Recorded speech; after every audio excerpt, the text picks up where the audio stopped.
Hey y'all. Okay. If you guys can hear me, let me know. I'm so sorry that y'all had to wait on us. Hopefully, please let me see the comments. Hey Sari, can you hear me okay? Can you let me know if you can hear me? Hey Catherine, hey Kelly. Hey Rebecca, there's my girlfriend. Hi girls. Okay, so y'all can hear me. Awesome. If the sound goes out, guys, or I have any technical problems, if you could just write stop in the comments and then tell me what's going on. But if you say stop, then at least I'll know and I'll be able to pause and we might be able to save the recording. I'm actually hooked up to like 3 different things right now. I'm so sorry you guys had to wait. That's like my biggest fear. But we're not supposed to. You guys see my crew real quick. Just say hi. And my babies.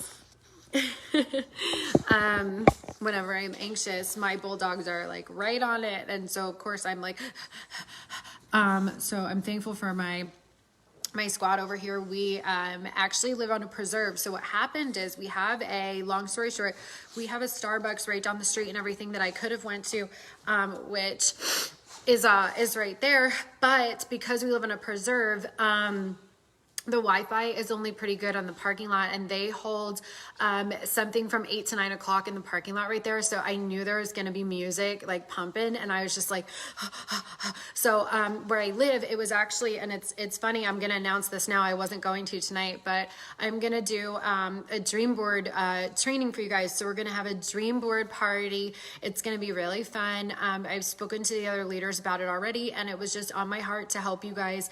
You know, it's funny, if you guys have seen one of your co-CEOs, one of your co-owners, Lady, her name is spelled Laire, but it's pronounced Lady. She, you know, I had shared that it was on my heart to do this for y'all. And she had said something so beautiful and so profound. I don't know if she's on, but she said, so many people don't dream anymore. They're not taught to dream. They're not taught that not only is it okay, but like it's a beautiful thing and we should all be like dreaming big and really going for it. And she's like, so many people are just like limiting themselves or not encouraged. Like, let's encourage them. Let's encourage our people. And I'm like, yes. So there's actually 2 things, even if you've created a dream board before, there's going to be 2 things that you weren't taught.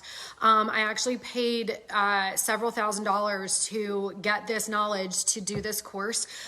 So what I'm going to do is I'm going to make a tutorial training for you guys so that it's archived forever for you and your team. So if you have somebody come on in a month or a year or whatever, you're able to gift them the know-how. But what I want to do is I'm going to host a party so that we can all get on Zoom. We can all do it together. So I'll roll out all the details ahead of time so that you have time to get your supplies and everything. We're going to make one regular one and one digital one that could be on your phone or your computer. So that's going to be separate from the training tonight, but I just wanted to let you know that that is coming. So we had actually ordered like this Wi-Fi stick thing and something else, and the Wi-Fi has been fine. Everything was good, but apparently they switched out our electric meters today and something happened tonight around 6 o'clock and I lost my network. So I don't know. So gonna do the best I can, but it was actually on my dream board to live in this house. And it was my big goal when I first joined network marketing, and I wanted to have no mortgage and I wanted to pay cash for this house. And I stared at it every day and I was in debt. Nothing about me said that I was even going to be qualified for a mortgage, let alone pay cash for a house. So anyway, the fact that I wanted this wooded view and the privacy for my daughter works against me in the Boss Babe universe because of the lack of Wi-Fi. So I just wanted to apologize, but I did it to myself. So I don't know, maybe we'll have to dream bigger and I'll have to put a bigger house on the, guys, I'm going to put my leg up because I hurt my knee. I'm going to have to dream bigger and get a bigger house so that I can have a big house, big Wi-Fi. Is that how that works? I can hear you. Hey, Melissa. Hey, Boo. Hey, Amber. Aren't they sweet? They make my life. Okay, guys. Awesome. So let's get right into it. With that said, I'm going to help you guys not only create your dream board and make it work for you, but we're going to set SMART goals that are achievable. I'm going to teach you the tips and tricks that my girlfriend who went from being broke, living on her grandmother's couch, to being a 7-figure income earner. And so I have pulled some really fun, really awesome, really successful people. How did they do it? So this isn't me guessing, or this isn't me, just throwing it at you. This I know to be true because I've checked it off myself and these other amazing people that you're going to get that information from. So we're going to do that. It's going to be a fun party. I'll probably host like 2 different times. Hey, Brandon, I'm probably going to host 2 different times just so that Maria wants to be in my video. I'm a little scared since what happened on Sweet Megan Zoom, so I'm not going to bring you on, but go ahead and tell me in the comments. And I'll think about it, that no one hacked you, Maria. Okay, so with that said, look out for that poll in the team page and look out for the information. I'll give you guys plenty of time to buy what you need at Target, Walmart, Amazon, whatever it may be. Melissa, LOL. Melissa, help me. Okay, so don't worry about it. You don't need to write any of this down. I wanted to gift you guys that little uplifting thing, why I was fighting. No, I don't want to. Okay, slip of the finger. Good thing, because maybe you were like, had, your hair up and a towel and you're in jammies and stuff. I love your glasses. Thank you so much. I can link these for you guys if you want. They're blue light glasses. They help with my migraines. Okay, so what I wanted to talk to you guys tonight, I just wanted to do a little bit of an open house, but I also wanted to give you my objections or protections training. And I also wanted to just kind of talk about overcoming obstacles. So technology. Seriously. It's funny. We actually had like a little snafu last week because we have like a super high-tech security system because my child has autism, but she is a savant. So she can get out of anything, anywhere. She's like a magician. And so we had to do like all the bells and whistles. And so it's hardwired, but it's also connected to the Wi-Fi. So it's a dual system so that if one kicks off, the other kicks in and yada, yada. And we have like a backup thing and we have like a generator. It's like a whole thing. Anyway, so we couldn't figure out why the system went down because it literally is impossible for it to go down. And it turns out that my husband clipped the wire because he thought it was from the old system and we didn't need it anymore. And he literally took out our Wi-Fi and security system himself. So it was a whole thing. So we're running on backup, but it's working. So you can do anything that you need to do in this life as a leader. Again, you guys, I'm just so sorry to be late, but can't stop this train going to 50 billion. There's bound to be hiccups on the way. You know what I'm saying? It won't be the first and it won't be the last, but it is what it is. So I wanted to kind of overcome some objections with you guys. I wanted to talk to you about confidence, and there's a difference. I always like to get in trouble on these because I think if I'm not getting in trouble, I'm doing you guys a disservice. Why won't it say? All right, I just want to make sure this saves. But anyway, I feel like I'm doing you guys a disservice if I'm not really pushing it to the limits completely here because, I will never bash other companies. I won't have a bad word to say. It's just not in our mission and who I am as an individual. Of course, I want to make Lady and Brandon and, Melissa and everybody so proud. So of course, but also, who I am as an individual. I want to lift other people up. You know what I mean? Like you never shine brighter by unscrewing somebody else's light bulb or however that saying goes. But I think you guys need to be armed with the facts and in overcoming obstacles. Sometimes, the comments stopped. Are you guys here? Is everything okay? I'm paranoid now. So in overcoming obstacles, like sometimes there are obstacles that, hey, okay, awesome, Brandy, thanks. Sometimes there are obstacles you don't realize they're mental obstacles. So there are your obstacles in your life. There are your obstacles that are mental blocks. And then there are obstacles, and then there are objections, which is your actual messaging. So we're going to tackle all of it. I don't care if we have to have a sleepover. I'll, make sure you guys get what you need. Thanks, Siri. Okay. Thanks, Cal. So let's start and go in a line. So it's kind of like if you're running and you're on the track and you're jumping hurdles. We're listening really hard. You're the best. So you're running and you're jumping hurdles. You have to keep going. So sometimes like you'll see them run and then they go to jump the hurdle, but they second guess themselves and they don't jump with confidence. And you're like, ooh, and you watch them and they just boom, and they just tumble and they roll and it's like, oh, and you're watching it. It's like network marketers. We do that to ourselves all the time. So when you're creating momentum, What is momentum? Okay, so there's momentum just by the fact that we're in explosive growth mode right now. You guys already know that. You're using your time, sleep over it. You guys are using your time to be here, so you're investing in your business. So I'm not even going to preach to the choir about taking it seriously, because you so clearly are, and I'm very proud of you for showing up. Not only that, but you're here with me when I'm tardy for the party. So you have to think of it like momentum is within the company, but then there's your momentum that you're responsible for. So everybody's responsible for bringing their momentum to the party, like a potluck. And I don't say that to put any kind of pressure on you. Here's what I mean. So momentum is like pumping a well. So everybody has a well and you're pumping it and nothing's coming out. And you're like, man, this really hurts my arm. This is hard. And you're like, and you're breaking a sweat and you're pumping and nothing's coming out. And you're like, does this even work? And you see other people are getting buckets of water and you're like, all right, there's gotta be water in here, right guys? Is mine broken? Like, what's going on? And then maybe like a couple people start ordering and you're like, ooh, and then you have like a trickle. So you're like, all right. You keep pumping, you didn't stop pumping. A little bit of water comes out, a little bit more water comes out. You're getting tired, your arm is fatigued, but you're steady pumping every day, which is posting on your timeline, doing your IPAs, and going through the 30-day training that we set out for you. That is literally creating momentum, showing up every day and doing the tasks and using the social media calendar. So if you're like, I don't know how to create momentum, that's what I mean, is literally just doing what we've laid out for you. So then the trickle starts to come of the water and you're still pumping. And then before you know it, the water is going to start gushing out of that sucker and you're going to let go. So you're not pumping anymore. And that thing is just gushing. And you're like, whoa. And then you see your paycheck. And then you see your team's paycheck. And then you're crying. And then the tears are coming. And we are blessed that we have a commission heavy compensation plan where y'all are able to make a substantial amount of money up front. That is not the usual in network marketing. Usually you work for about 6 months before you see anything. And so you have to have the faith. I mean, your arm is dead and you're like, and your family's like, are they going to amputate? Like, you're going to give this up? And you're like almost dead on arrival. And then it comes and then, whatever. But anyway, we are super blessed with our compensation plan because you get a taste of it.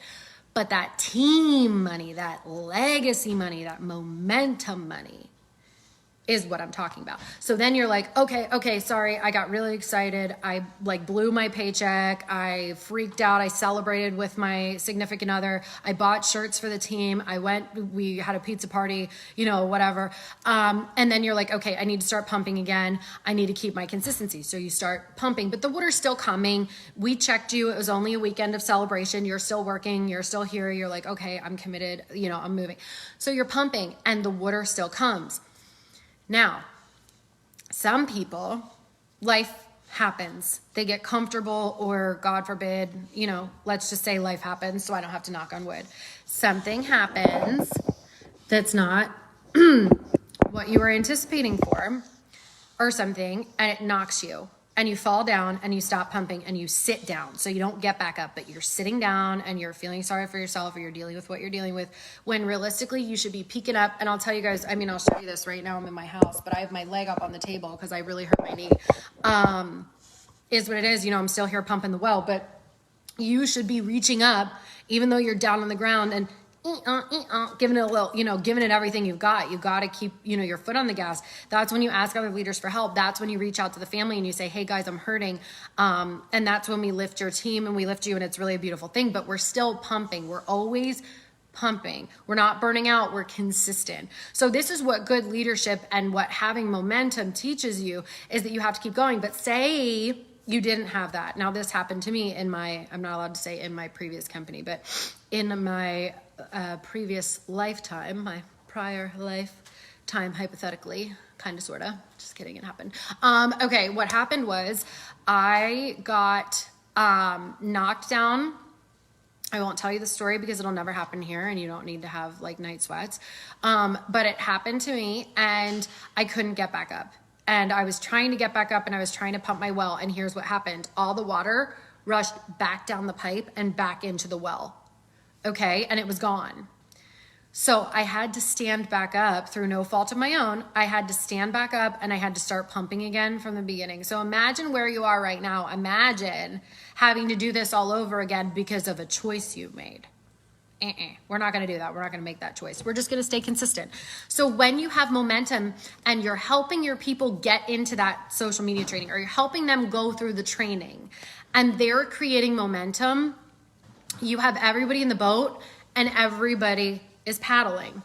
My story, which will not happen to you here, is there were people in the back of my boat and I'm going like this, and there's people in the back of my boat drilling holes in the boat, okay? My own people. So what I did was I realized that there was an obstacle there, okay? So what I did was, in order to save myself and keep up my momentum, I started making choices. Now, what are the choices? So you have to get real with yourself with the power, I like to call it the power hour, but what the IPAs are. Those are income producing activities. There is no obstacle on planet Earth that will get in between you and your IPAs. You must do them. That's just like whatever. Like, I don't go to bed if they're not done.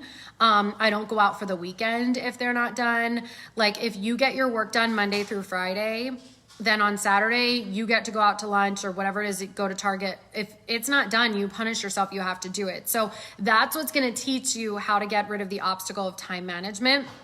So utilizing personal development was how I got all of these skills. I'm not exceptionally good at anything. I'm not wildly smart. I actually have very poor, babe, on 1 to 10, how good is my time management? -7, he said. I would agree.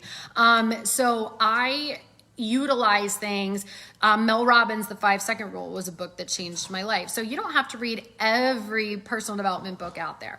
You don't have to spend hours and hours doing these things. What you have to do is choose something that's going to get rid of the obstacle that you have. So the obstacles that I have, love that, create discipline. Yep. The obstacles that I have are not going to be the same as yours. So what you have to do is you sit down and you do your IPAs. Okay. If you don't know what they are, reach out to your upline and say, hey, can we work together and do a power hour? I just want to make sure that I'm getting it together. You have to be disciplined enough, pumping your well, that you're showing up, that you're posting on social media every day, that you're getting used to these things, because we're not out here cold messaging. We're not out here doing the hey girl message. I got 3 today.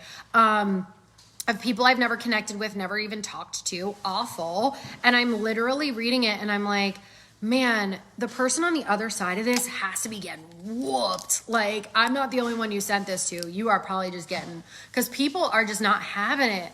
They are not having it anymore. The people fight back, okay? The people fight back. So y'all don't want to be out here doing that. You want to be having a party on your wall, on your timeline. You need to create your momentum by building your brand, by going from brand new to brand you. And if you're like, Sarah, what are you talking about? Go back and watch my training. It's in the unit section, brand new to brand you. Megan Baker just did an awesome training on how to map out your month. So if you're like, go watch that. So this is what I mean. So by creating momentum, you're empowering yourself. If you've got your month mapped out and you've got that under control and your time management is great, then you need to work on the confidence piece. So you want to work on what's specific to you. Getting rid of obstacles doesn't mean creating more obstacles for yourself. So this is what I used to do. In the beginning of my Boss Babe journey, I was like, okay, everybody's reading Rachel Hollis, so I have to read Rachel Hollis. Everybody, my upline's doing this, so I have to do that. So I got on a call with a very well-known, very wealthy CEO. There was 10 of us on the call, and somebody who had at this point earned over 7 figures in said company, everybody was allowed one question. Her question was, what personal development book are you reading now? Like right now, what is the personal development book that you're doing? And he said, that is this, and this guy was nothing. Brandon Hayes is amazing. This guy is like, I wouldn't even let him park Brandon's car. This is like how little I trust this person. Anyhow, his response was, that is the stupidest question anybody's ever asked me. Don't waste my time. Okay, cringeworthy, super terrible, should never speak to people that way, let alone I almost said it, your people, okay, your top leadership, the people that when you influence them, it's going to trickle down throughout your whole organization, and just being a decent human being. But anyhow, that was what he said. And it was horrible the delivery, but it was true. So what I learned from that after I picked myself up off the floor, hyperventilated, and didn't really want to be there, because even though it wasn't me, it could have been me. It could have been any of us. Like, are you kidding me? Anyway, picked myself up off the floor, reevaluated my life, and then started thinking, okay, I'm a freak inside of this network marketing beast, and I'm in the belly of the beast. I'm going to be like a weird person and do it my way, and they're going to tell me I'm wrong. So I had the same story as Lighty, as far as like, I did it my way and everybody was like against it. And then the people who realized it was working copied me and stole from me, and it was fine. But I was able to make a little tiny place for myself inside of something that wasn't beautiful. And I was able to do it the right way without corruption. And I was able to build a legacy, a little one. Because, you know, if you're fighting upstream. So now that I'm here, I'm like, man, the world is really our oyster. Like, I will tell you guys, like 50 billion doesn't scare me. It excites me. I know we can do it, which is crazy because, you know, I don't want to say too much, but other companies are 1 billion, 3 billion, maybe. And we're talking anywhere, I don't want to say too much, but like 5 to 11 years to get there. Not us. That's a big goal, you guys. But it's feasible, because when you're with a whole bunch of people who want to do it the right way and they want to make it beautiful, there are so many less obstacles. So what I'm saying to you guys is, you don't have to like hide in the corner and try to make it really beautiful in the corner. You can create an extreme momentum by running on the backs of your leadership. Like, get on my heels, guys. Use the back of my shoe. I want you to know that the obstacles that most people face, thanks for doing this. Hey, oh, I was late too, so don't stress. Welcome. So the obstacles that you may, I've been getting a lot of messages like, I was with XY company and this is so different. I really like it, but what if I say the wrong thing? You're not going to say the wrong thing. So here's how it is. We are a lighthouse, and when I was offered this, I was on my knees crying, and my husband will tell you that for a long time, I felt like I had to do things that were out of character, or felt like I had to compromise my morals, to even just be there. But I believe so much in the business model that when you guys are feeling an obstacle and there's resistance around where you've come from, or things that you might have done, or things that you might have said. One of my favorite people here, you know, Melissa was there for me, Melissa Collins. I don't want to call her out, but I think she deserves all the credit in the world. I told her, I said, I should have left sooner, done this better, said that better, but I didn't want to leave my people, and I didn't know what I didn't know until I knew. And by then and she goes, just let me stop you there. It doesn't matter. And I'm like, what do you mean? And she's like, I don't care. You're here. We love you. You're one of us. You're accepted. Let's go. And I'm like, you're right. So we all put up these obstacles where realistically you did the best you could. And that's what I've been saying in all my messages. And it feels like it's not enough, but it's actually perfect, because you did the best that you could.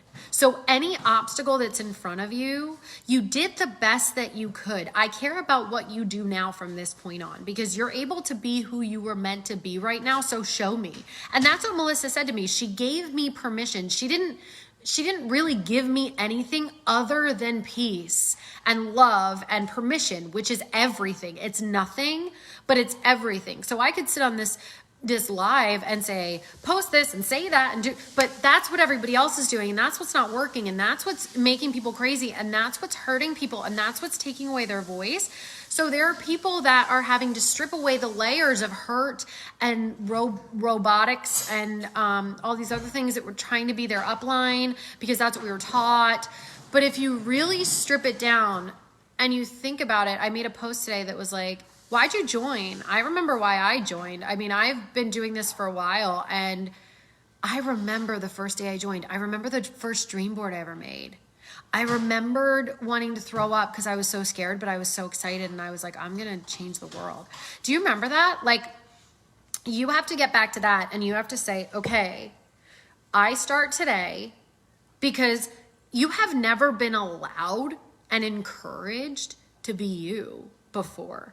And to have that be enough, you've always been told, oh, you got to do this, you got to say that, you got to do this better. Don't you dare say that way. You know, you've never had the chance to do it. And now you do. And it's enough. So if anything, I want you to undo those obstacles, everything that you learned before, unlearn it, because we're doing it different. So take the experience, use it as confidence. You know, you're not starting over, because you're bringing your brain and you're bringing your experience and you're coming in. You know, I mean, look at Tom Brady. And I live in Tampa. I live in Tampa Bay. Look at Tom Brady, who was with the New England Patriots for literally 100 years. I mean, that's an exaggeration, guys. Obviously not 100 years. Hi. You okay? Okay, go get your rope. Go get it.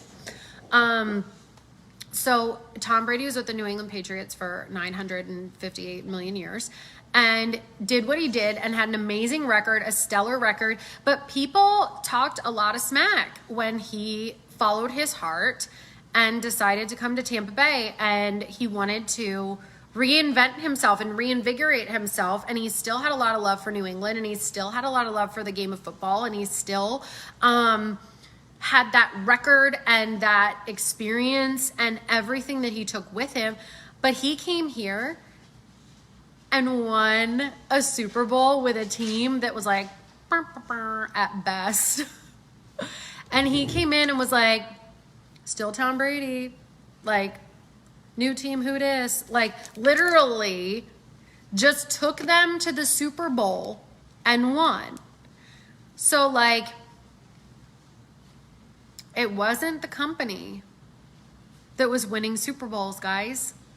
Tom Brady can go wherever he wants and do whatever he wants, and you can't tell him nothing. I'm not asking him to go play basketball. I'm not asking him to do anything crazy that he's never done before, never seen before, but he is switching up his venue. He's shaking everything off. And he's like, here I am, here I stand. I'm an unapologetic winner, and I'm doing it on my terms. Okay, so I'm asking you guys to come to your home team, your forever home, where you're going to be until you retire, and win the Super Bowl. And play with the talent and the skill that you know that you have, but remove all the obstacles, because it's not about anything else other than what's inside of you that's going to create the momentum. The 30-day training is going to build that for you. Even if you've been in for like 10 years or something, Tom Brady still runs drills. He still has to stretch. Do you know what I'm saying? So you have to build this up. And with like the live videos and all of this thing, we're building you at your new home. He had to put out new jerseys. He had to do all that stuff. He had to show what he was working with. He had to bring his best guy. He had to do all this stuff, hype up the fans. He had to do a couple Instagrams with his new stuff on. Hey, I'm here, my swag. I love my old fans. You guys are amazing. I'll never forget you. But here I am.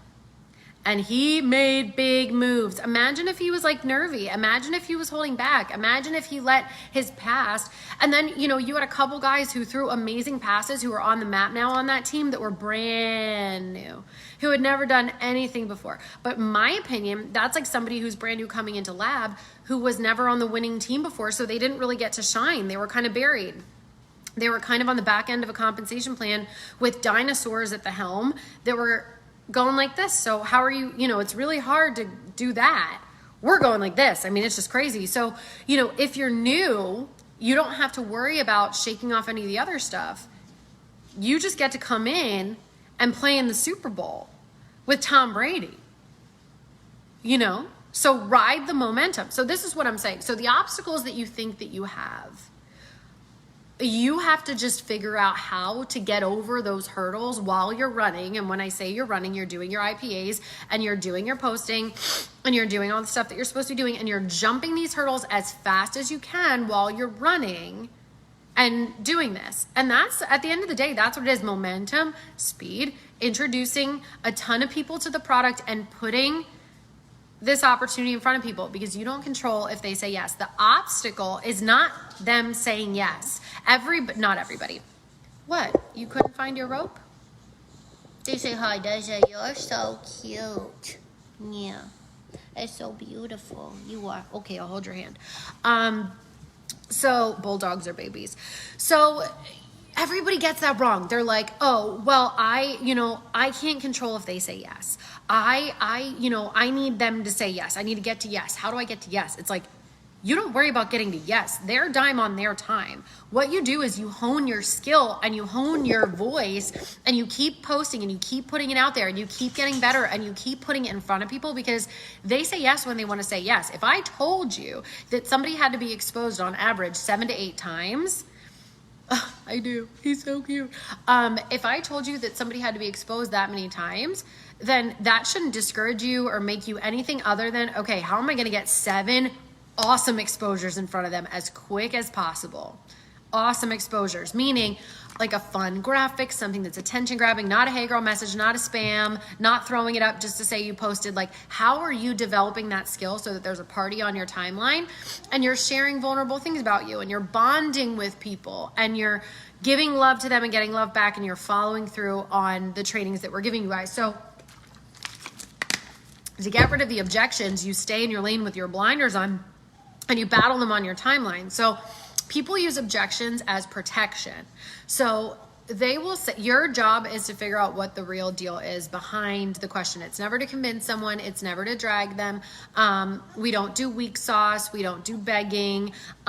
We don't do anything like that. So I'm never going to say to you that you have to convince people. That's why when someone's like, oh, I have to know everything that's in the product and I have to know this and that. I'm like, no, you don't. You have to know that it's awesome. You have to know basics of like what it does. But if you watch those short little videos in your back office and you check out everything in the page, that's good enough. What you need to do is connect with people, and you need to have them understand what's in front of them, and that's that. You're not a CBD educator. You're not a Liveology educator. You're somebody who's like, I'm in health and wellness. I'm doing this. People are feeling good. Here's what's happening. Now, if I want to lose weight or if I have anxiety or if I have inflammation or if I have something, what's going to catch me and what's going to get me out of the way and to stop objecting is when I heard that this CBD came in a single serve pack, I didn't care. I did not care. I was like, whatever. Okay. Then someone said, when you buy a bottle of CBD and you keep opening it, so every day you have to open it to use it, right? Because you got to put it in your mouth, so you got to open it. Every day that you open it, it loses its potency because it's hitting the air. So don't quote me on this, but say by day 7 or day 10 or day 15 or whatever of your 30-day supply, it's not even half as strong, say. Well, dang, now in my head, all you did was tell me a fact. In my head, what I just did, I just told them, I was reading a comment. Let me backtrack. So you told me that opening the bottle and the air hitting it is going to take away some of its potency. You also told me that you have single serve packets. Now, in my head, I just did the math on the fact that I spent $90 on this bottle of CBD, that I only got 2 weeks out of it, that I realized for the last couple of days, it wasn't really working that great. And now I have 2 weeks worth that isn't going to work that I have to throw out. So I either buy another bottle of 30-day supply, use it for 2 weeks, and then so I'm literally losing like $45 a month on this thing. And I just talked myself into buying it. You didn't drag me. You didn't convince me. Now I care that you have a single serve packet. Now I'm like, damn, I need a single serve packet. Let me get that. How much is it? Oh, same price? Are you for real? And I can throw it in my purse? Wow. I just talked myself into it. You didn't drag me anywhere. But the fact that you watched a little video and the little video in your back office says, oh, okay, well, when you open up a bottle, this happens and a lot lose their potency because of it and da-da-da-da. So you don't even have to say, you can just send that little video to somebody for them to watch. So what you're doing is you're talking about the fact that you didn't know. You're talking about the fact that you wish that you could take it in the middle of the 6-hour shift or the 18-hour shift or the 3-hour seminar or the whatever, but you're not going to pull out a bottle and, whatever. But you got me thinking about my life. I don't go to school and I don't go to work, but you got me thinking about when I'm running my daughter to school and I'm in the car and I can't I don't have another hand for anything. I'm seeing myself in your story, and I'm moving past my own objections, and I'm going to buy from you because I want that, because there's value to me. Now, if you had posted about the single serve and then the next day you had posted about, I don't know, let me think. You posted about the single serve, and then the next day you posted about the fact that you have THC free and THC as an option. Now, if you had said something like, my post, what did I say? That I give my dog the white one and I use the black one, and my daughter the white one and my husband the black one. And because we can get it all in one spot for our whole family, and one's good for pets and one's good for anxiety. So if I said all that, who's crying? Why are you crying? Who's crying? Why are you crying? Say why you're crying. I don't like crying. I don't like crying, and I don't like angry emoji. Why are you crying? So I say that I can get it all in one place, and I'm giving to, who, what. Somebody's going to see that and go, wow, all right, I have 2 kids and my toucan is sick and needs it. Or I don't even know if you can give it to toucans. Don't quote me. And then, my grandfather, wow, okay, that's cool. I can get all this from the company. Oh, and they have a balm too. My grandfather needs that. Oh, wow, that stuff works for migraines. I would try anything to get rid of my migraines. Let me order the package that has all the 3. Oh, there's a package with all 3 of those things. So you don't know what I'm looking for. If you put all of that information in one post, you lost me. You lost me. If you're like, the 70% of the extract of the perforation and the factory of exposure to the... I'm snooze fast. I don't care. I have ADHD. I'm just like over here. I'm like bouncing a ball. I don't know what you're doing. I forget who, I have no idea. But once a day, if something else is different, you are exposing people the 7 or 8 times or whatever it is that you need by telling them a different little breadcrumb every single day, whatever it is, storytelling. Whatever it is that does it for them is going to grab them. You don't know what that is. But when you do a little breadcrumb every single day, not only are you going to put out the thing that's going to grab them and sell them and get the objections out of the way, but you're battling the objections on your timeline. People are watching your credibility, which is the other reason why they don't want to join as an IBO. They're waiting for you to quit. They're waiting for you to fail. They're waiting for you to not get paid. They're waiting for the FTC to come in and be like, oh, told you it was a pyramid scheme. There is somebody out there, and I don't know who they are, and I don't care who they are, but there's somebody out there literally sitting, I don't know where they're sitting, maybe in a hammock right now, hoping that my car is going to get repossessed. Me, Sarah D. Jesse, hoping that my car is going to get repossessed. And to that person, what I would like to say is, I paid cash, period. Anyway, but other than the fact that I paid cash, what I would like to say to that person is,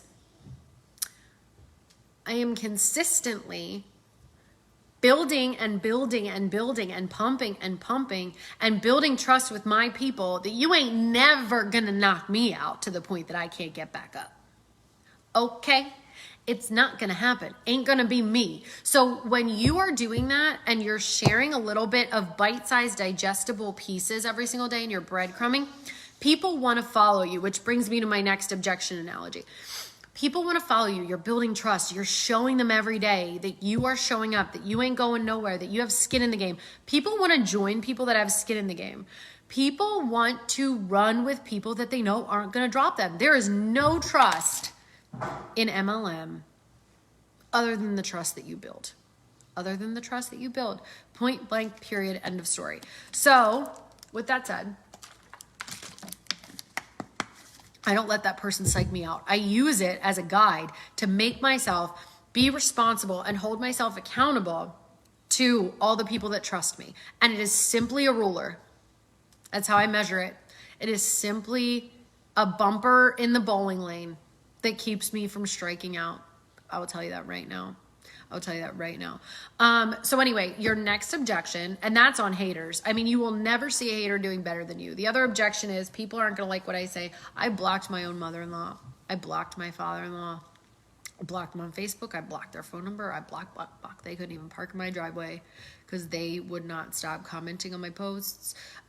They wouldn't stop saying that it wasn't real business. They wouldn't stop saying all this stuff. And then they turn around and ask me for money, like as if it was a lottery ticket or something. It happens.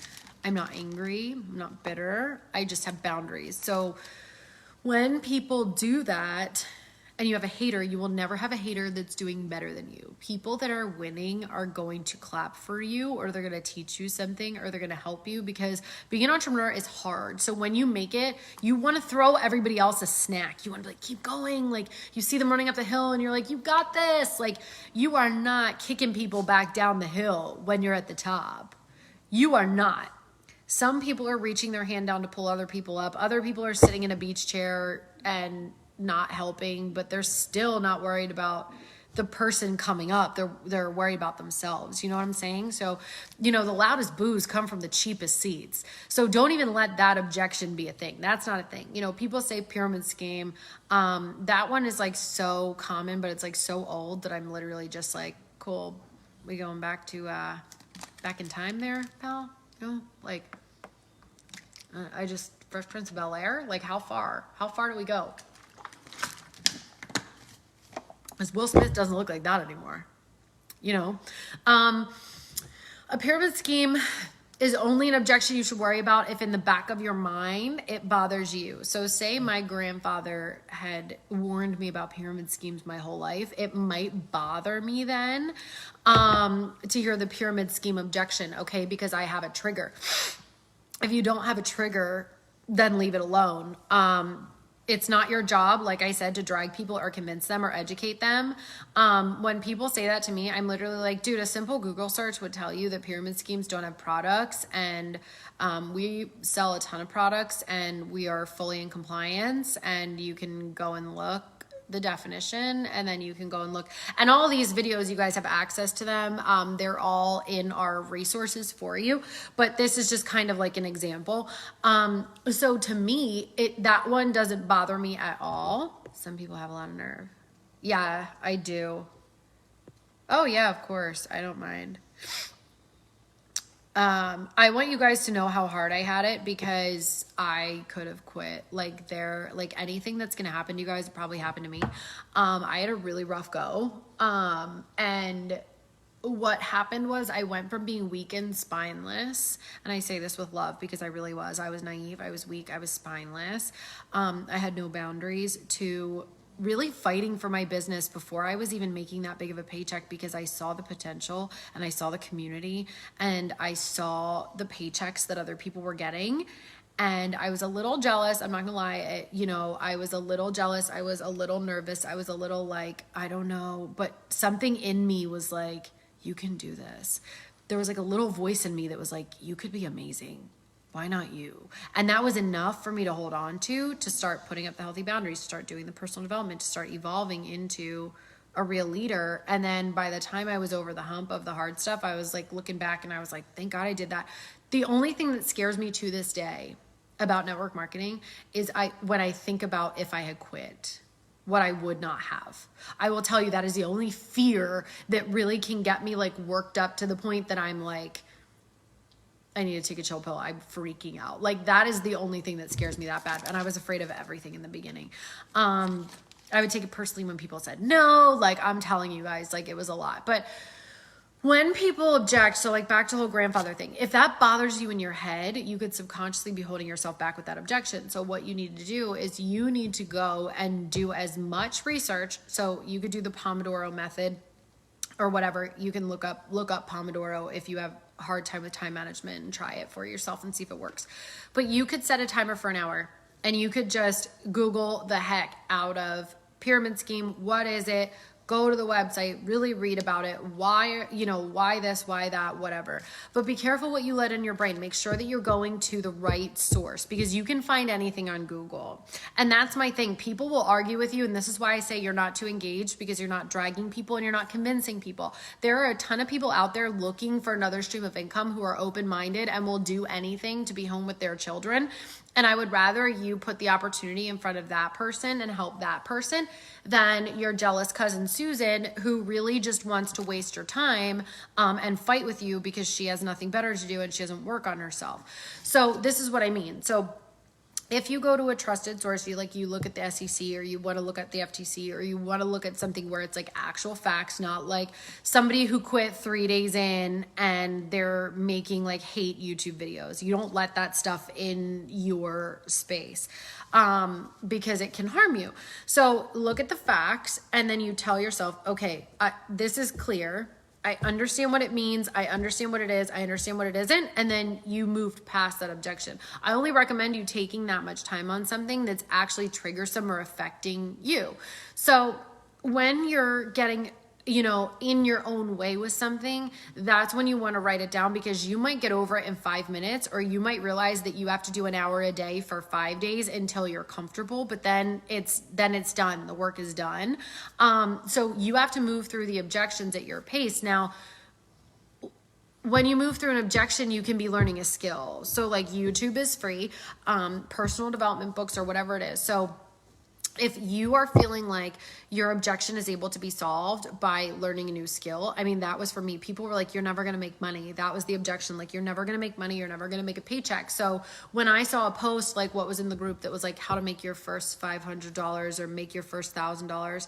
Hey, Beth, that was my first thing. I was like, all right, they're telling me I'm not going to make any money. My family's telling me I'm not going to make any money. All right, let me make my money back for my kid. Let me do that first. And then I'm going to make my first 500. Then I'm going to make my first 1,000. Now, the things that I do are essentially the same things that you do to make your first 1,000. So your first 1,000 and your first 100,000 are the same actions compounded and going harder. So yes, there are a couple fine-tuned somethings that I do, but it's nothing major. It's not rocket science. It's not crazy. I'm always in phase one, and I'm always doing the same stuff that you guys are doing, which is getting the products and getting the opportunity in front of people and making sure that I'm repeatedly exposing them to something that's amazing, because it's human nature to reject things. Now, having an objection, you guys are also, it's hard when you're the one selling something, because you forget that it's human nature to object. So when you go to Target and you're going there for, you need groceries. You need groceries and you plan on getting a new blanket. So you go into the super Target and you go and park on the wrong side. So you go and buy the women's clothes and you see a shirt and it says on Mondays, I actually have the shirt. On Mondays, we watch The Bachelor. Okay. So you see it, it's like $20.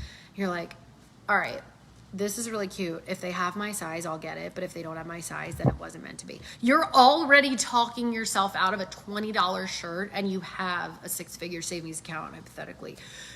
You're already talking yourself out of it because it's human nature. Okay, they have my size. All right, I'm going to hang it on the pushing rail of the cart and not put it all the way in the cart because I'm not sure if I want to get it, but I'll go get the other stuff I need and I'll think about it. Before I put it back, I'm going to think about it. This thing is $20. Why am I thinking about it? You're objecting. And you like this, I'm like a diehard Bachelor fan. I love The Bachelor. I didn't watch this season, obviously, because I moved over here and I'm starting the new business, so I have to practice what I preach. But let's just say I love The Bachelor. So this shirt is like so me. Why am I doing this? I don't know. It's human nature to object to it. So I'm like, all right, maybe I'll get it. Let me go do what I have to do. And then I push it out of my mind. I'm buying myself some time, but I still haven't decided if I'm going to get it or not. I'm objecting. I get all the other stuff out to my car, and I'm really thinking, because I'm going towards the register. I'm like, am I getting this or not? Do I want to get it or do I not want to get it? And then I'm like, well, I can only wear it on Mondays. That's only one day out of the week. So, yeah, but it's only $20. Yeah, but it's really cute. Am I going to regret it if I don't get it? But then what if I don't get it and I regret it and then they don't have my size when I come back on Thursday? Because I am coming back on Thursday, so I could just get it on Thursday. If they still have it, it's meant to be. And then I say, no, it's $20. Just get the shirt. And then you get it. And then after you leave, you either are happy with what you did or you have buyer's remorse. Am I right? So this is what people are doing to some extent. Some people are more low key and they don't go through the whole thing. And some people are more high key and they make themselves even more crazier because then they bring their husband into it, or is he going to be mad, or is he going to see it on the card? Depends on your level of anxiety. Depends on if you have inflammation in your body. Depends on pre-existing condition. Depends on level of trauma in your lifetime. Depends on if you've been taking snaps for a while and you've lowered the inflammation in your brain and in your body and in your gut. I don't know. But, you know, there are human factors that you're never going to know, which is why I say you're not dragging people and you're not convincing them. So the objection is naturally there. If you combat them on your timeline, knowing what they are, by the time I get into DMs with people, they don't even object. They'll just say flat out to me, I don't have $100 to spend until I get paid next Friday. Is there anything that I can get in the meantime that's like under $50, or should I wait till I get my paycheck? I'm like, oh, hello, Ashley. Nice to meet you. How you doing, girl? What's up? What do you want to buy? I keep seeing you post about that, and I have autoimmune and anxiety, so I know that this would be good for me because I see that you use it every day, so I want to use it every day, so I'm going to order when I get paid. But I saw you had this other balm-looking thing or something. Like, would that be good for me? And I'm like, well, what's going on? You got this, you got that, you got, yeah? And then I say, you know what? Don't worry about it. Order it all at once. We have a BOGO coming up. I don't want you to have to pay shipping twice.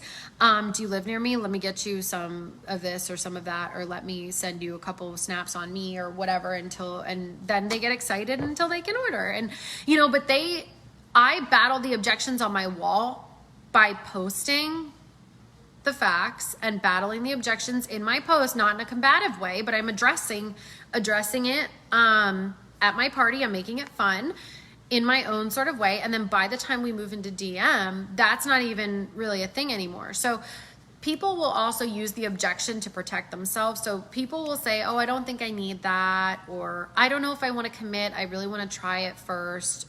Say with Lavology, I really want to try it first. I don't know if I want to commit. Well, what are you trying? You're not trying anything. You're not going to lose 3 pounds by trying it, tasting it. That's not going to happen. So you're not going to know if it works from the trial. What is the trial really for? Or why do you really want to try it? What they really want you to do most of the time, and can't speak for everybody, most of the time, they want to know that they're not wasting their money. They want to know that the scale is going to move. They want to know that even though they tried Slim Fast and every other shake on the market and every other, you know, pill they weren't supposed to take, and Whole30 and keto and all these other things, that this isn't going to be like everything else, that they're not going to get let down. They want to know that it's money well spent. They want to know their spouse isn't going to be mad at them. They want to know that their mom isn't going to cut them down again at Thanksgiving dinner because they still look heavy, or, you know, whatever we have our insecurities, we throw up an objection to protect ourselves, because you're not just going to go to somebody and you're not just going to say, Brandy, okay, so that's not possible. It's not possible that people don't like you. I would be interested to see what you're posting, so I'll look at your timeline when we get off of here and I'll see what you're doing. But have you been expanding your network? How many friends do you have? And are you going and liking and commenting and interacting with other people so that Facebook shows you on their news feed? Like, are you doing the do? Because you might be missing something. And I don't think people don't like you. I think that you just need to, I think the approach is probably off. So we just have to build your brand, and then you just have to connect with people. So we'll figure out what the missing wheel is. Don't worry about it. Don't say that about yourself. That's not real. And it's not luck. This is not luck. This is 100% within your control. It's skill and it's diligence and it's hard work. So anyone can do it. So don't be discouraged. There is no such thing as luck. If you want it, we'll figure out what's missing and you'll attack it and it'll happen. That's just it. So don't be discouraged. Don't feel like it's luck, or don't feel like it's anything like that.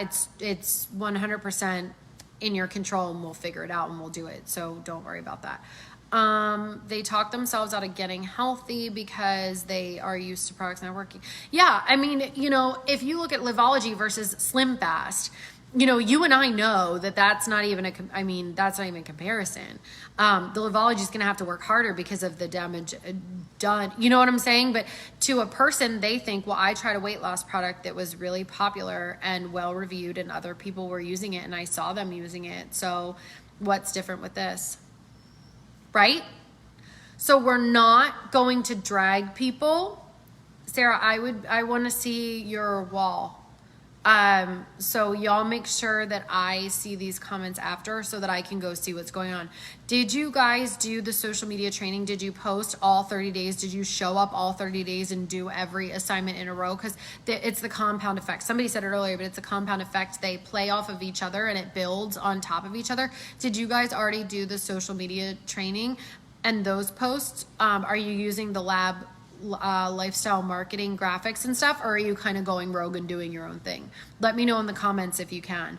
But anyway, these objections that they have, they're protecting themselves, right? They want to know what's going to work, or they're afraid to lose their money, or they are worried that, you know, life has cut them down or people cut them down. You can't know that. So when I post on my timeline, I tried every product out there. This worked for me. I lost 3 pounds. I still have an addiction to Cheetos. You know, when I am vulnerable with myself, and I'm not saying go, you know, word vomit your whole life story or whatever it's going to make you uncomfortable. But when you get vulnerable, which is what the social media training is designed to do, you might think, I want to cut to the chase. I want to make a paycheck. I need to post just about lab or just about the products. Why am I posting about myself and my likes and my dislikes? You're connecting with people and you're building trust and you're finding your tribe. You're finding your people and you're connecting with them. People trust me and trust the products that I align myself with because I tell them about my struggles with weight loss. I tell them about everything that I tried that failed. I relate to them on a personal level, and I share that I would never put my name to anything that's not amazing. If these glasses were a piece of crap, I would tell you, even if I stood to make $200, they don't even cost that much, but if I stood to make $200, there's a thing going around right now. I don't know what it's called. I'm trying to think, but it's every influencer, Instagram influencer is pushing this scent system. It's like a home plug-in, like a Glade plug-in or something, but like really, really cool. And I heard, and the scent is called like blue, I don't know, blue Tahiti volcano, or I don't know, something like that. And it's like, oh, it just sounds just sexy and delicious and amazing. And then they say, oh, it pumps through your whole house. It pumps, it smells so strong. It smells amazing. You put one, because it's like $58 for the thing, and it's like $2 for one at the store. So you're like, $58. Oh, no, you put it in the foyer, and it smells the whole house, and it's amazing, and you don't refill it for 6 months. And I'm like, wow, this sounds incredible. So I talk myself into buying this thing by reading the posts and having seen 3 or 4 different influencers expose me to this. But I liked the one girl who showed it in her house and that it was safe for her pets, so I was going to buy it from her link. Even though 3 or 4, because I connected to the story about her dog because I care about my dog, as you guys saw. So I looked to go buy it from her, and it linked to the actual site of this thing. Now the reviews were horrible, and I'm talking, I was 40 reviews deep because I was about to swipe my credit card, and I'm reading, and it's like, everybody that's pushing this is a liar. This thing sucks. I returned it. Can't smell it for nothing. Doesn't even work. Blah, blah, blah, blah, blah. Going back to Glade plugins. So disappointed. And I was like, man. And not only did it make me back out and not spend the money, it made me question the person who's selling it. And then it made me question everything else that she's recommending that I was thinking about getting. And then it made me question even following her to begin with, because I connected with her story and I trusted her, and she betrayed me as a dog mom if this turns out to be a piece of crap. And what scared me was that they said the customer service was horrible and that they tried to return it for the money back guarantee and they can't get an email back. So it wasn't even worth it to me to order this unicorn scent thing because I probably can't even get my money back, and then I'm gonna feel bad because of all these bad reviews. So consistency over time gets sales. The first time I saw a post about it, you are there's no way that I was going to pay $100 and some for this stupid thing. And I talked myself into it over time. I worked through my objections, reading her posts. I never DM'd her. I never talked to her about it. I never wasted her time. I never asked a million questions. I read up about it myself, convinced myself, and then backed out of it just the same. So when you are building the traction, the training works. My engagement has changed 0 to almost 1,000. Wow, that's great. Cynthia, why have you exhausted your list of friends and family on Facebook? How many people do you have on your Facebook? What do you mean exhausted?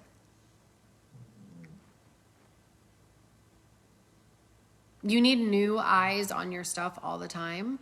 I am consistently every single day expanding my network, and I don't find people like with the intention to sell them something, because that's going to blow up in your face every single time. So like, I always say to my people, and this is just my style of leadership, so you know what I mean, like take it or leave it. But I always say to my people, you're as good as your last 5 posts. So if you send a friend request to somebody, and you're liking and commenting on their stuff and you send them friend requests, what are they going to do if they see your name pop up and they don't know who you are and it's like 3 or 5 notifications or whatever?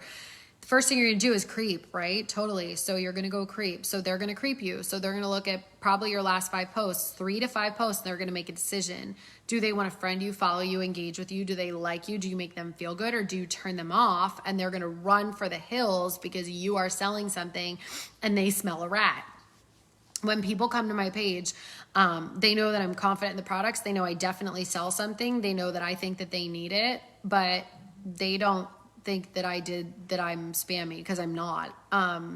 You know what I'm saying? So like, it's very clear what my chosen path is, but my intent is separated from my purpose. My intent is just to bring eyes on my page, because like I said, my job is to get it in front of people. And my job is to pump the well. My job is not to ask them for their credit card. They're going to ask me to take their money.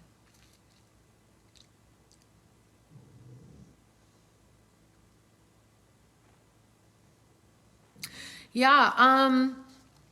Yeah, if we need help with the expanding the network and stuff, like all of this is pretty much in the training under units. Gotcha. Problem is my Facebook page is private. Okay, so why are we doing that? Do you have a stalker? Talk to me. Do you have a stalker? Is something the matter? I had a stalker. I don't want to talk about it, but I will if someone needs me to talk about it. All right, answer that for me, and then we'll talk about that if we need to. But the objections. So the confidence needs to come from, we already talked about what you've done, been there, done that. Girl, let them follow you, girl. So here's what I do. I have like a certain album or 2 that's like friends only or whatever. I always so your Facebook and your Instagram, you are now a business, okay? So you have to be open for business. So here, let me throw this objection analogy at you. So you're a storefront. You need to be open for business. If you are private, that's like a reservation only convenience store. Are you going to be like, walk in, you're like, need like a Red Bull and a couple other things or whatever, and you're like, okay, and they're like, sorry, do you have a reservation? You're going to be like, go to the Speedway down the street. Like, I'm not messing with this guy. He's weird. Like, you know, so it's not open for business. In my opinion, it's not open for business. It's not worth the hassle. So for that, I have a star and I'm black him, and every time he pops up, I get a strange word. Okay.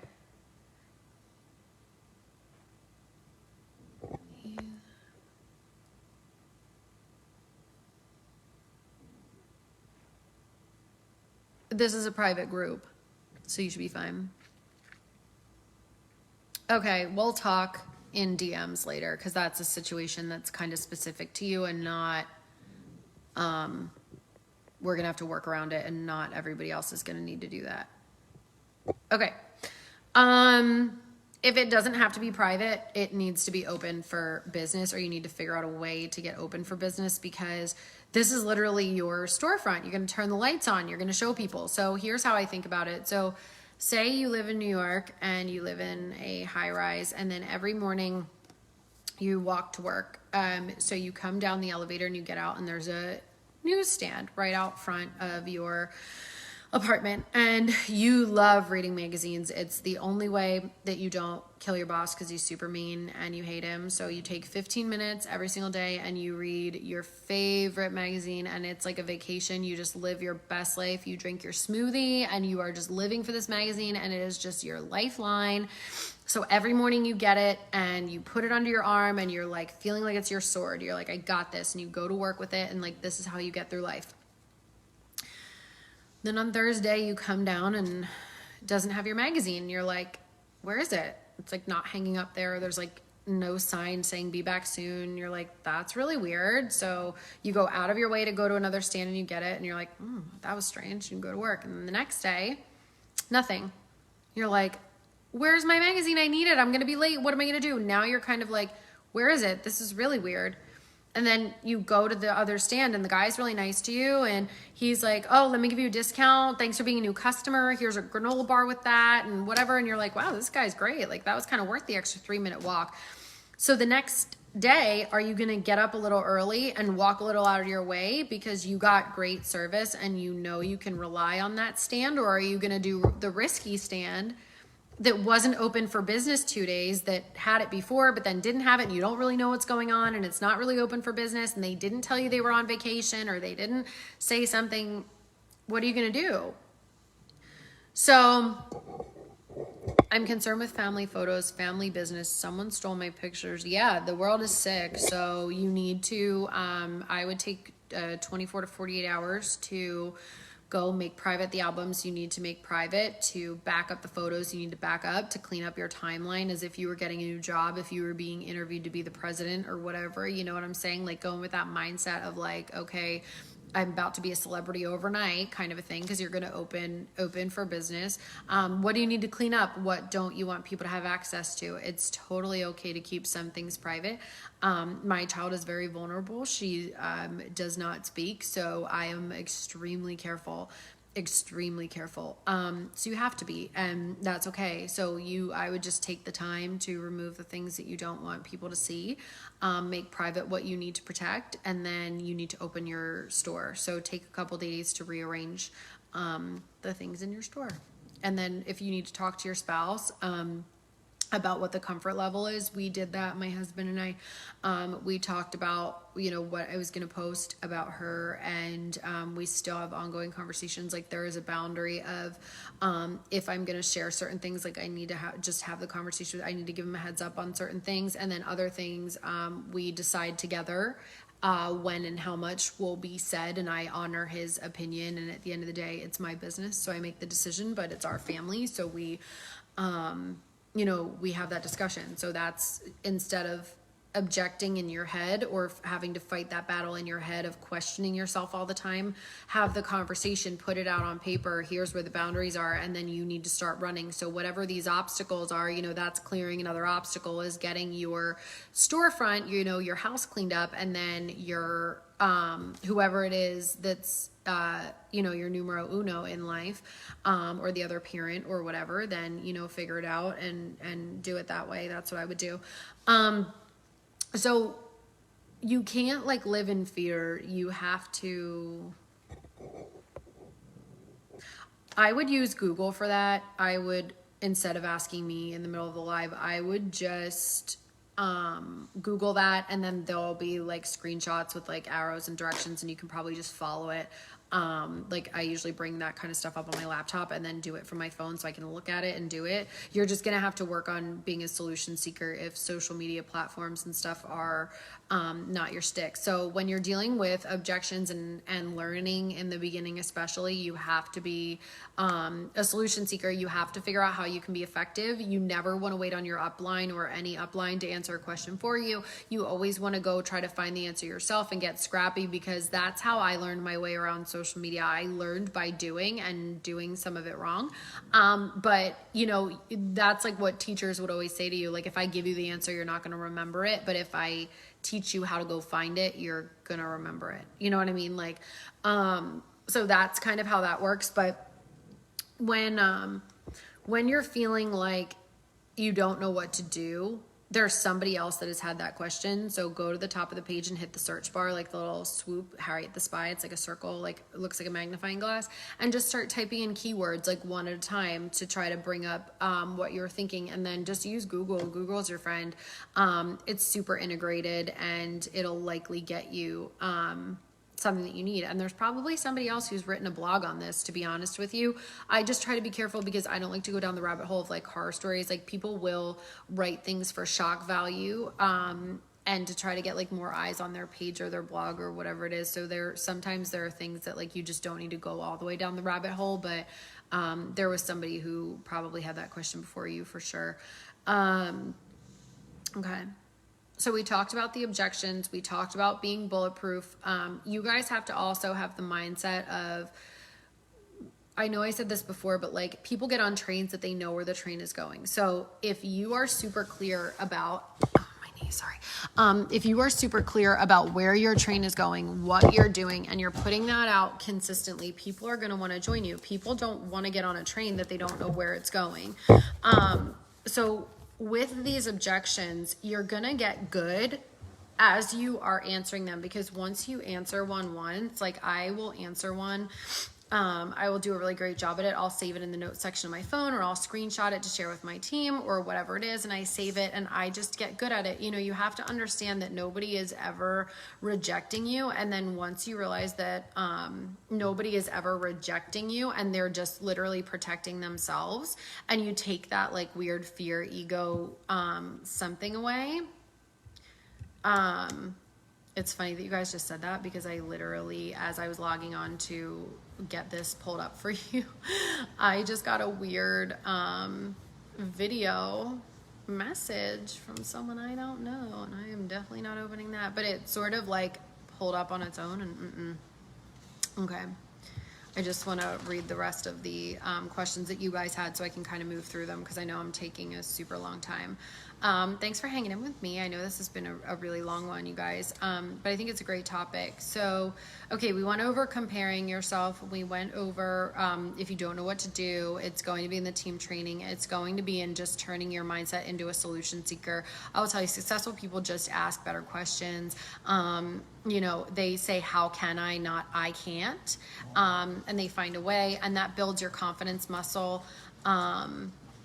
I don't know how to approach X person, help me. Okay, so if you don't know how to approach somebody, or you don't know how to sell this, it sells itself. So the way that you approach this person, or the way that you do it, is by literally speaking to the insecurity, or just speaking the facts. So it looks kind of insecure when you throw up those huge posts that are like 19 ingredients and all this stuff and whatever, because like, you're not being you, your authentic you. You're trying to sell yourself, and people can feel that. So like, you have to come from a place of confidence.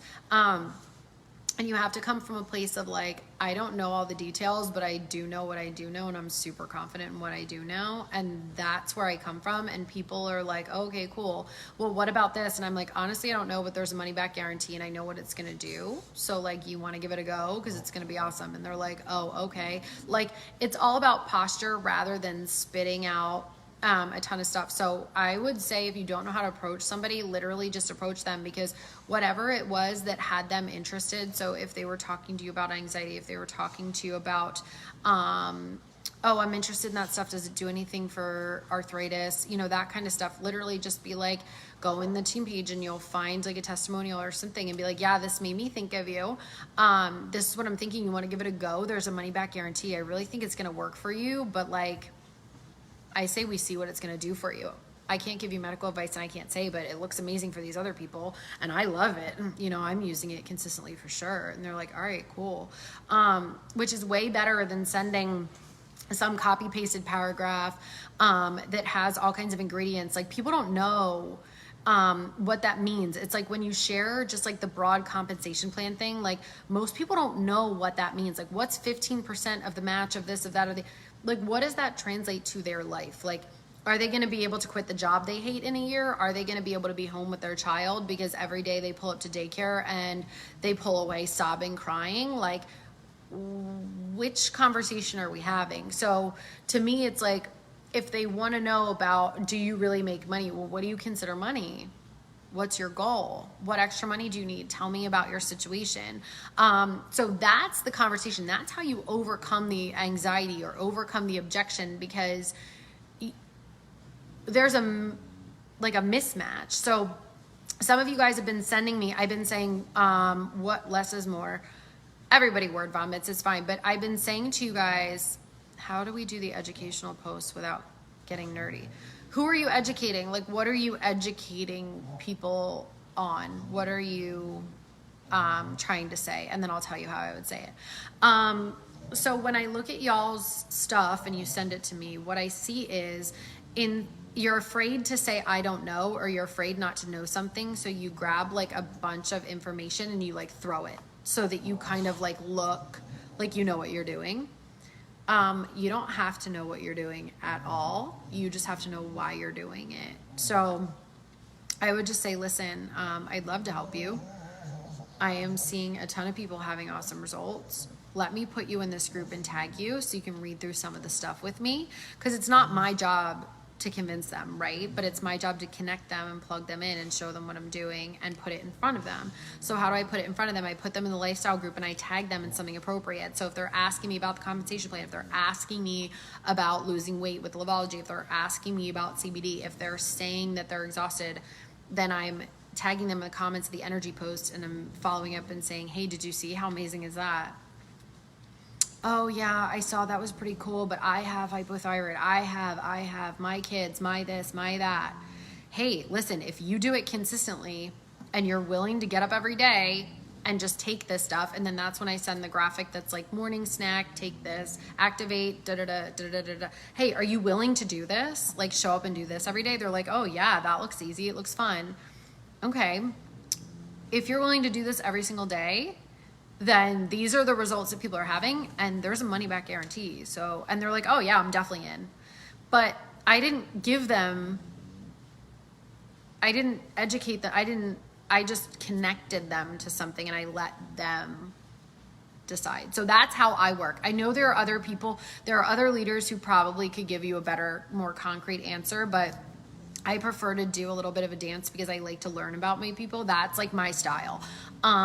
There are other leaders who we could ask the question in the comments and I can tag them later if you want something concrete, more like, what do you say, that they could do that. But I would go for that kind of a thing, which is not my wheelhouse. If I were going to do that, I would go into the lab lifestyle marketing group and I would pull one of those graphics that was made that already had the information on it because it looks professional and it looks nice. And I would just make sure that I had a post about myself or my dogs or my daughter and then post that and then post something else so that it's a little bit that's not your whole wall because it's overwhelming.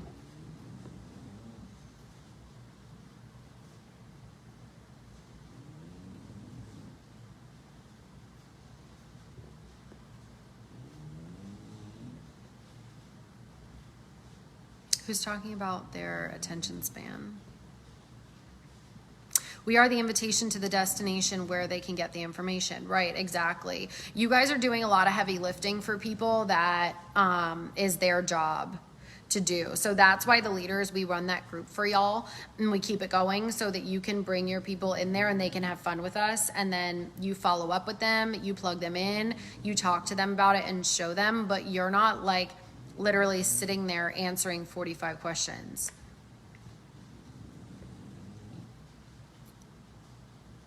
Take a snap. That's funny.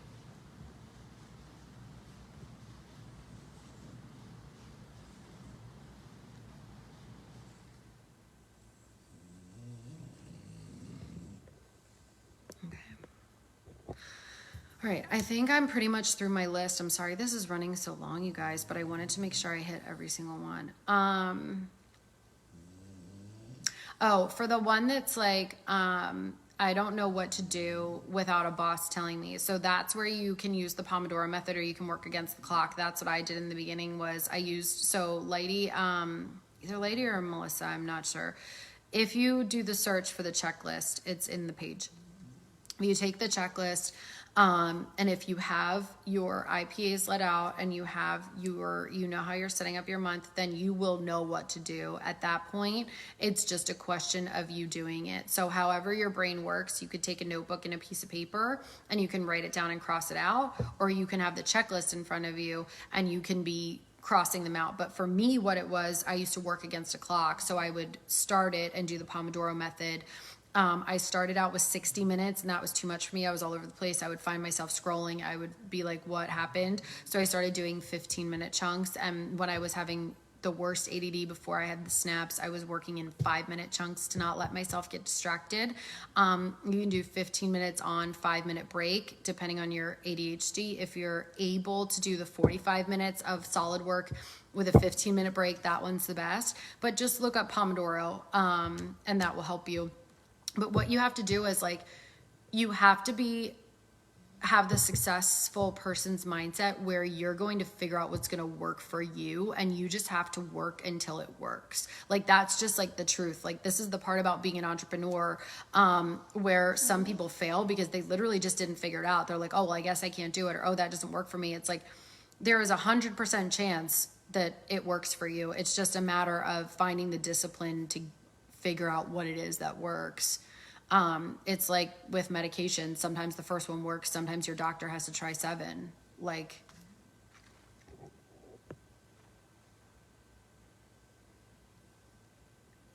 who apologized? Did I apologize? Onboarding new people that feel overwhelmed. Okay. Overwhelm is just drama. So overwhelm is just like a monster in your head. Did you cover that, or folks' advice? Yeah. So what they need to do in the beginning is you need to push the checklist back on them if they're overwhelmed. So they tell you what their goal is. So they've said to you, I want to make $500 a week. I want this, that, and the other thing. And you say, okay, here's your checklist. Then you're going to say, this is where you're focusing. You know, when we tag them and say welcome in the announcements unit section, whatever, they need to go step by step through everything. There should be no overwhelm, because I have never in all of my time in network marketing seen a system like ours, where you are literally given what to do every step of the way. They are creating drama that's like comes from not being confident, but you just have to tell them to hang on, and that the confidence comes from the daily discipline of doing, and that builds over time. So it's almost like close your eyes and jump into the cold water, and you'll be acclimated in 15 minutes, but it's going to suck and you have to force yourself to jump in. Like, it's just like that. It's like, you just have to let the discipline carry you, right now. So it's like, if they have the checklist in front of them, and then they have the social media training, and they know where to find all this stuff, and you've said you need to do this, you need to do this, you need to do that. It's like, if they're like, I'm overwhelmed, I don't know what to do. Did you go through the checklist? Did you start here? Did you do your day 1 post? I don't see your post. No. Okay. Drown everything else out. Here's where you go. And then if that gets to be 3 and 4 times, then you need to have the conversation of like, hey, listen, I understand it's uncomfortable being an entrepreneur. I understand this is a new feeling, but I am doing you a disservice by not enabling you to, I can't enable you. You have to be disciplined, and I need you to do this before you can move on. You have to build a strong foundation, or you're not going to be able to build the house. So here's what I need you to do. Tell me when you're going to have it done.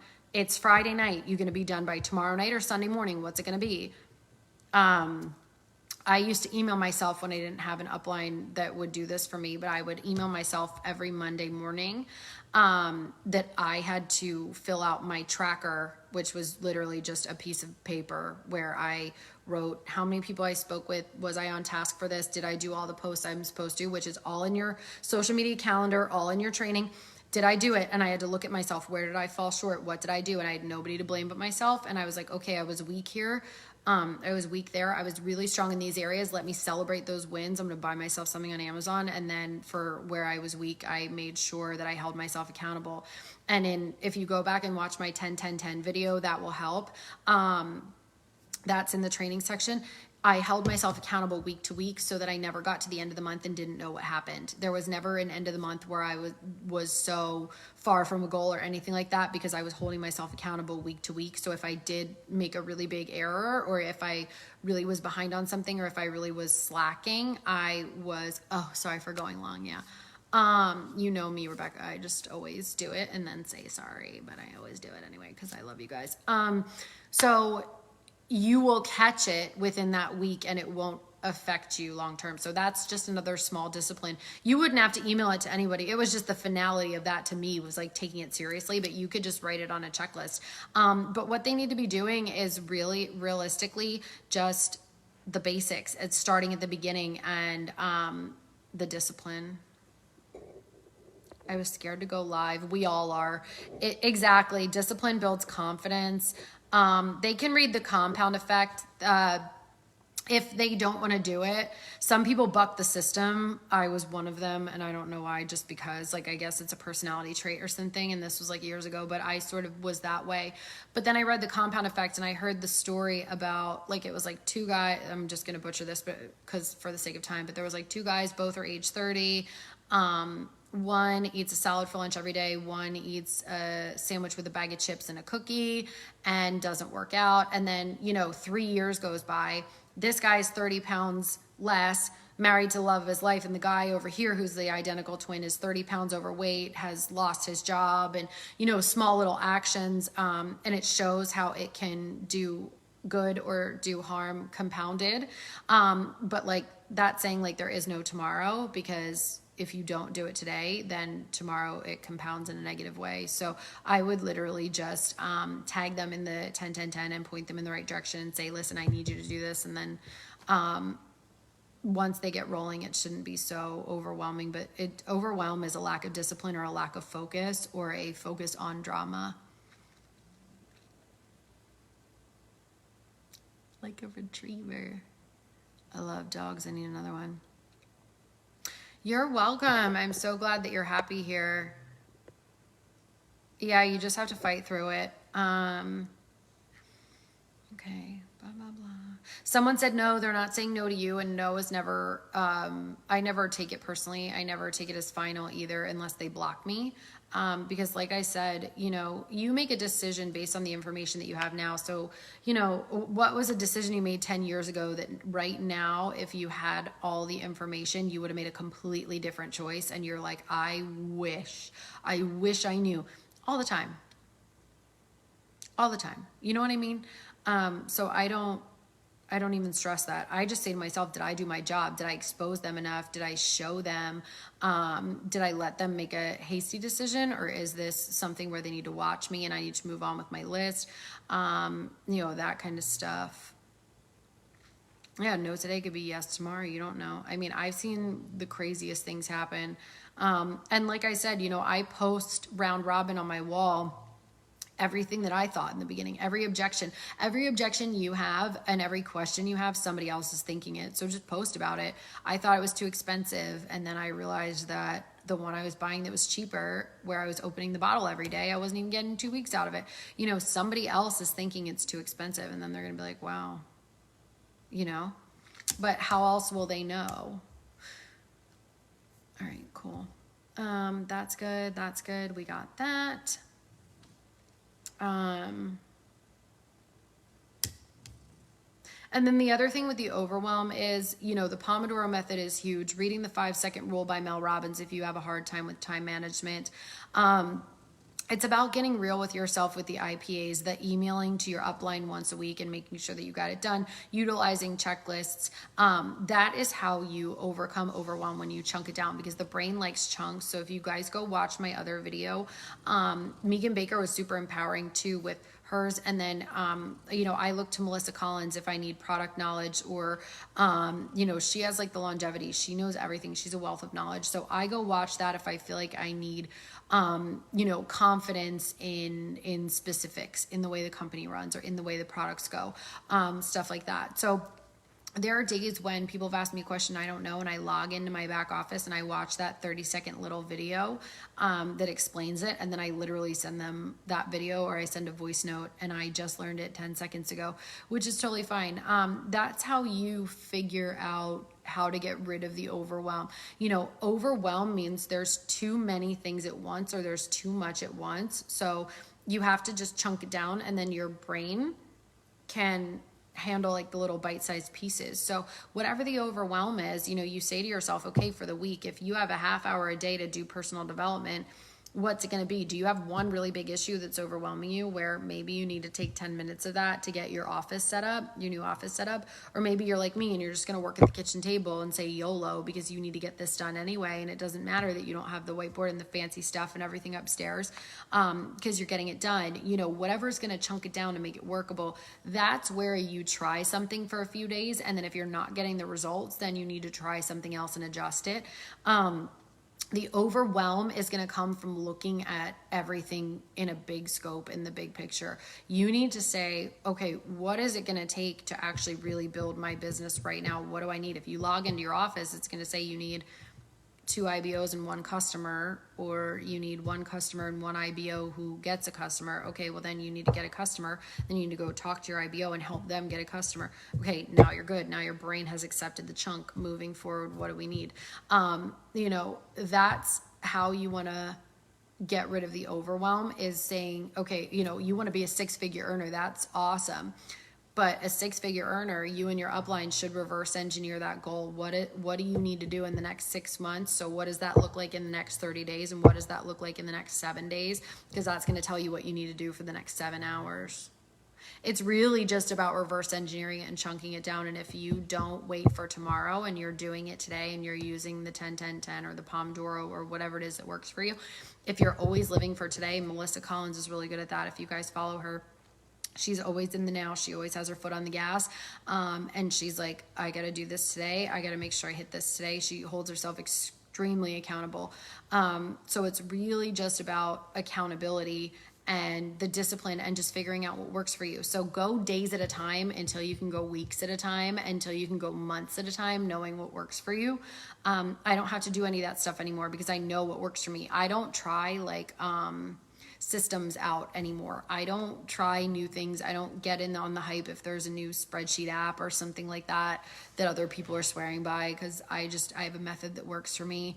And I don't need anything else. I would hire another assistant before I would do that, just because you know what I mean? So don't bite off more than you can chew would be my biggest advice with the overwhelm. It's really redirecting yourself, because you are going to coach your people the way that you play the game. So if you haven't been through the training yet, if you haven't looked at the stuff, if you haven't gone through the welcome post and actually set up everything, and if you haven't crossed off everything on the checklist, then they're going to be going the wrong direction too. So maybe do a little bit of policing yourself and holding yourself accountable.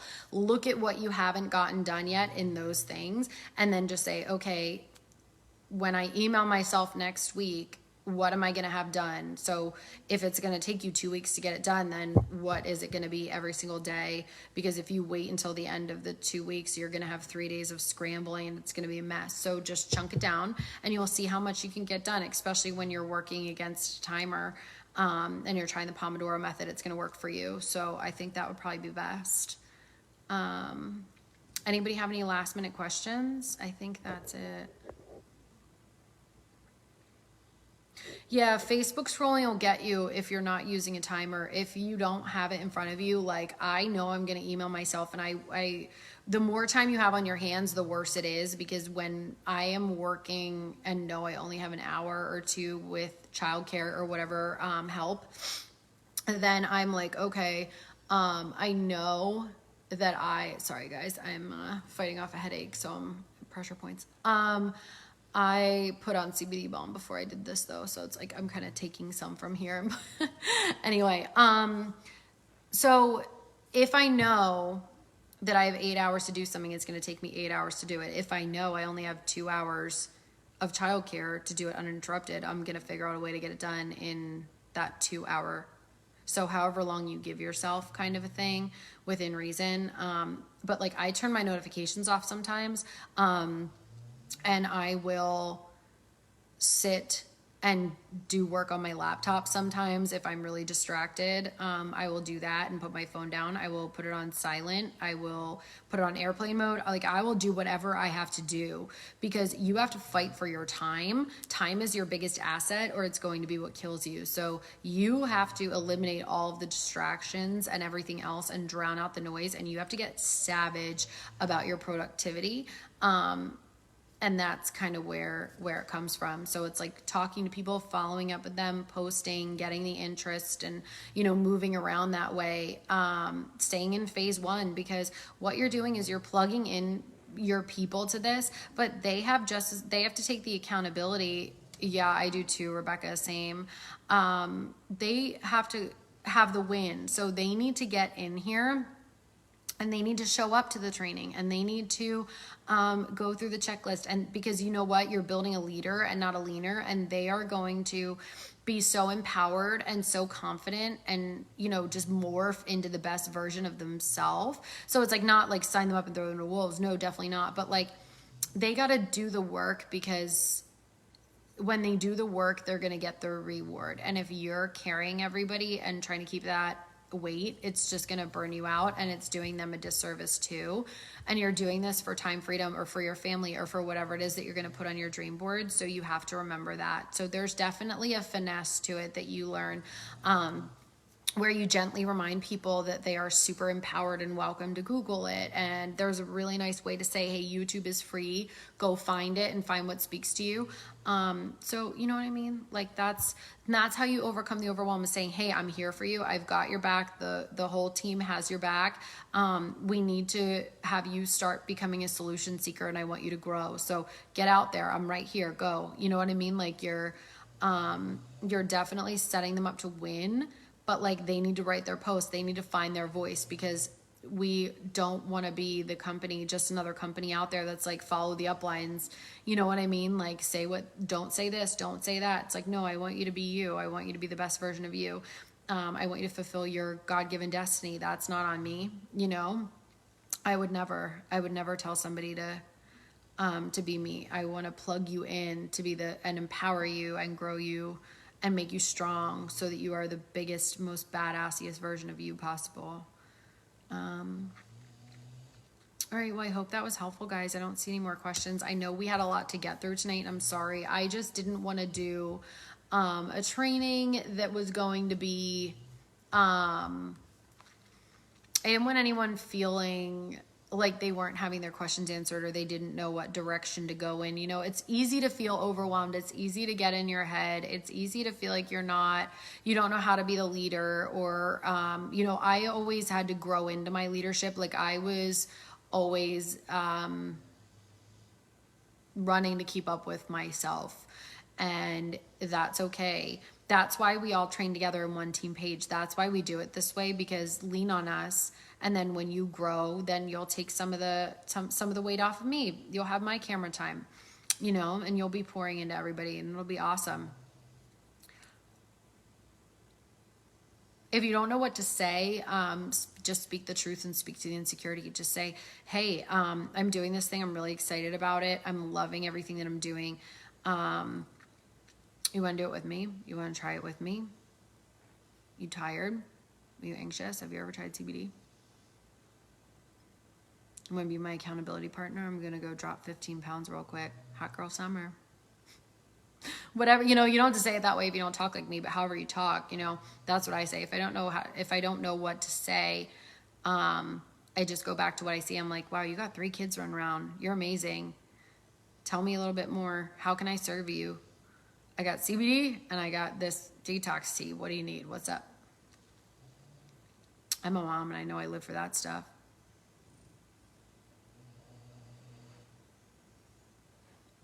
You don't need it? Oh, tell me why. Tell me what's working for you. Maybe I need some of what you got going on. Oh, I buy CBD from the gas station down the street and it's fine. You know, it's like what do you pay for it? The one up the road? $75. Wow, okay. Do you feel like it works good every day? Do you take it every day?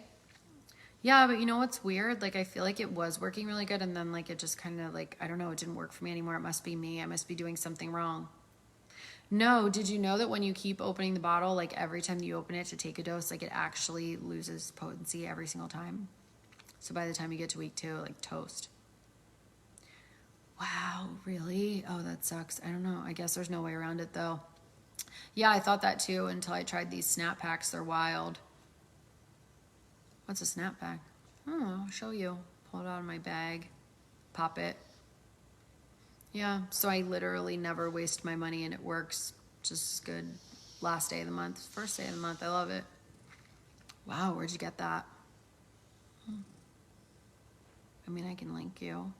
Might want to get some of the balm too, you know what I'm saying? Migraines and stuff. And your husband over there is kind of limping. And I don't know. Wow, thank you so much for telling me that. You just saved me so much money. It's going to get delivered right to my door. I don't even have to stop and get it. You can get the THC-free one for your puppy over there, too, if you need it. Oh, yeah, he has arthritis and all that stuff. Oh, we have a bundle. You save a bunch of money.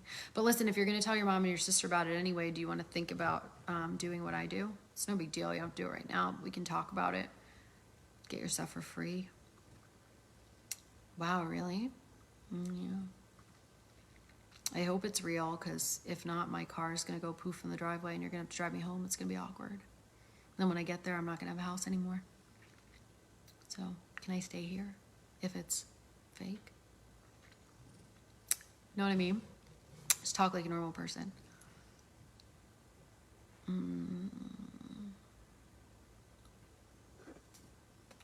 Like, I feel like other people would be like, your CBD sucks. And you can do that. I mean, I wouldn't like post it on my wall, but like if you're talking to your cousin or whatever, you can be like, bro, your CBD sucks. Try mine. Should be you. Okay.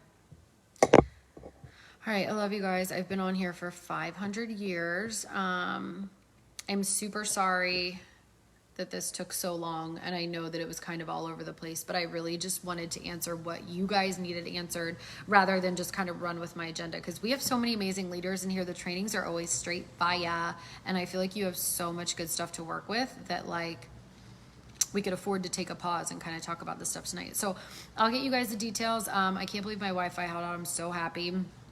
I will get you guys the details on the dream board party situation and what we're going to do and how we're going to do it. And I think, like I said, we're probably going to have 2 Zooms, but we're going to figure it out. You're welcome. Oh, thanks, guys. I'm sorry it's late. I hope no one's going to get in trouble. My whole family's sleeping.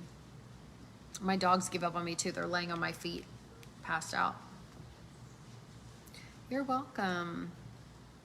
If you guys think of anything else, just let me know in the comments. Feel free to jump off, but if you need to. But if you want to ask any questions, I'll try to get to them in the morning. For sure. Yeah, but I think like I think the main thing is just empowering yourself with the knowledge, empowering yourself with action, you know, with if you need the training, go in the team page and go into the training. If you need to use that site, use that site. If somebody says to you, I don't know if I could do this because I don't know what to post, talk to them about the training. If they say they don't know how to sell products, talk to them about the fact that we don't do that. We're building brands and it's really fun. You know, if you don't know something about the products, go into your office to that little part where it has like the little videos and watch all of those. And then you can just share them, send them to people and say, hey, here, let me show you how the snap works. It's 30 seconds.